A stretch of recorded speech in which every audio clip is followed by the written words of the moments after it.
tutorial. Let's start with today's stuff. We're going to take a look at something that we can do. We are going to put a chord in the middle that can make our song sound better, okay? And this is the trick. This is what we're doing. We have first, I just put all these examples for you. This is in G, in C, in D.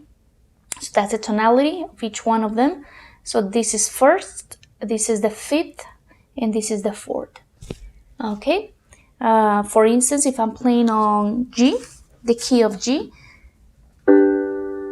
so I have G over here, and then I play my bass, a G, and then I play D, but instead of playing D over here, I'm going to play F sharp. So I'm putting first the third over here on the bass, and I create this lovely sound that makes it sound more interesting, whatever we're playing. And then I come back to a resolution to a C, which is the fourth of G. So this is how it will sound. G. Okay. So for instance, if you're playing a song and you know you are going to C, instead of making it straightforward into G to C, I mean, it doesn't sound bad, but if we add that chord in between, or we use that chord while we play the melody, or we include it in the melody, it just sounds so much better. So if you're ever wondering, how come if I play chords, I hear that pianists and they sound so much great, or so much better than I? Why? It's because they're probably using, they already have some theory training, like they know a little bit of how the chords behave and work. So this is something you can use to sound better just by having this in your notebooks and remembering to use it. So anytime you're going from the first to the note chord number 1 to chord number 4, you want to make sure you use the fifth with the third as a bass. Okay, so I can do this.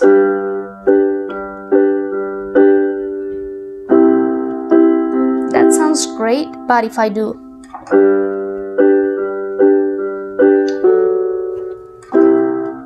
sounds just much better. Okay, so that's an option. So you're probably thinking about what is the first, the fifth, and the fourth. I will explain it with C, because C is the easiest scale. First, second, third, fourth, fifth, sixth, seventh, eighth. So that's my C scale.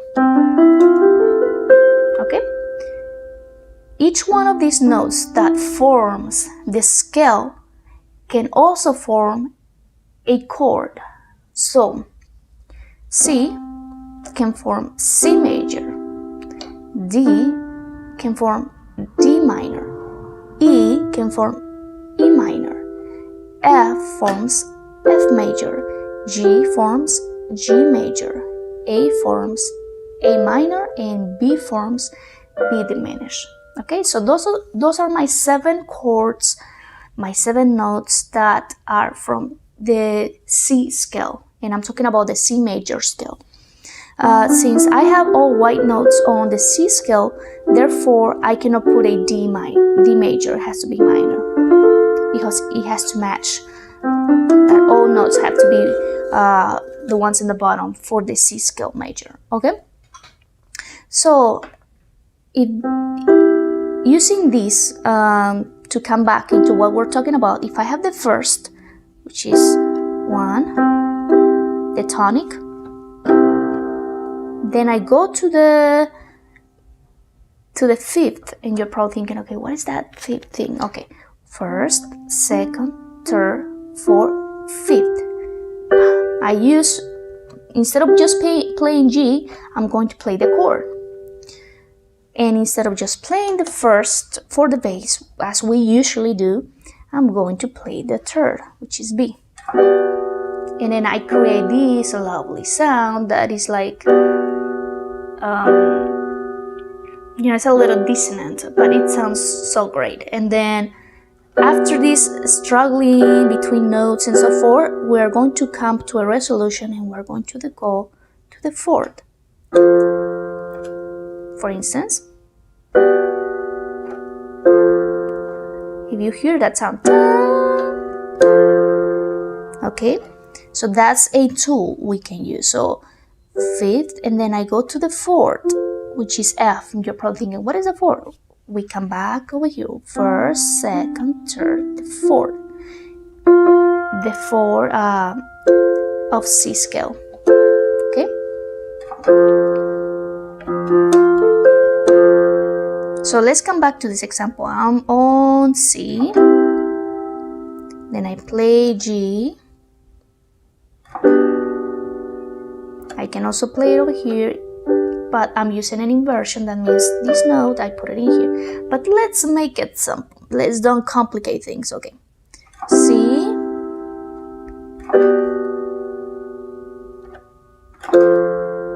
okay? If you notice what I'm doing on the basses, so you're not only playing over here, so you also have to include the left hand, and that's where it sounds so great, because you create the dissonance mostly over here, and then you and you come back to the rest, okay, to make it sound like going back. And so let's say you want to apply the same trick over here on D. So you play D, A, G. So you want to do it on E.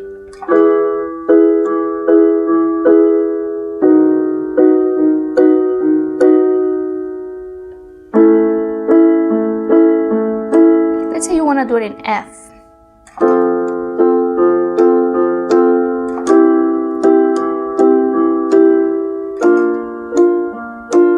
Let's say you want to do it in A.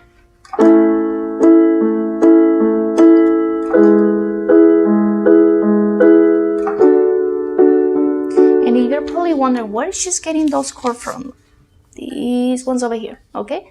I already placed it for you, the ones that you may use, the scales that you may use the most.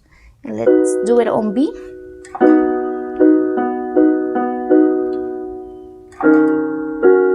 I'm sorry, it should be this, but it doesn't sound bad out there. So,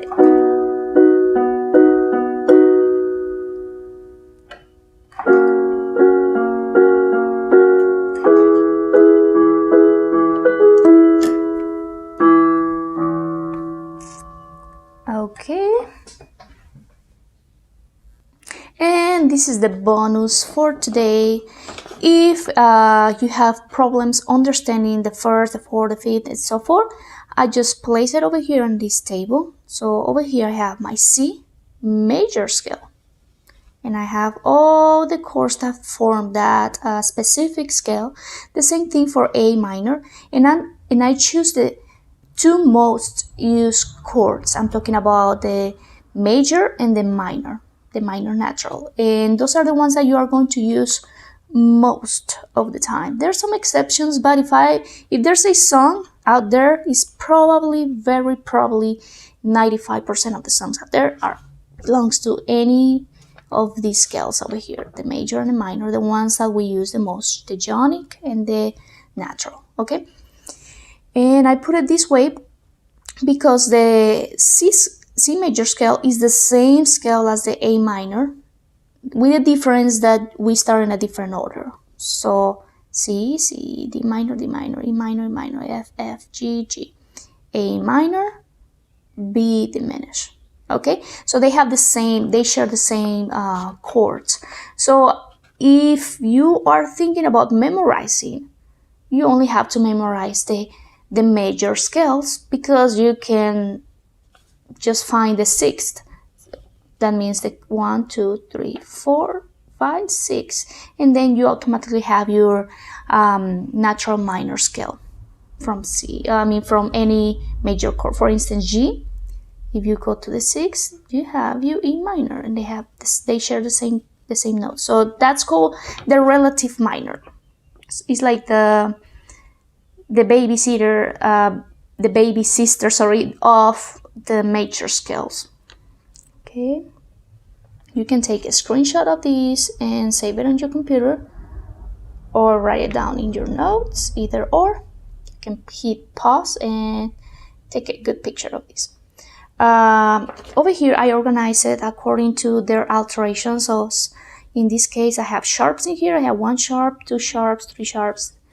That way you know how to identify if you're trying to play either one of the scales. And also it's good if you're trying to find songs just by using your ear, or you want to do anything to improve your playing. Make sure you know this. This is the basic. If there's something you really have to know, is this stuff out here.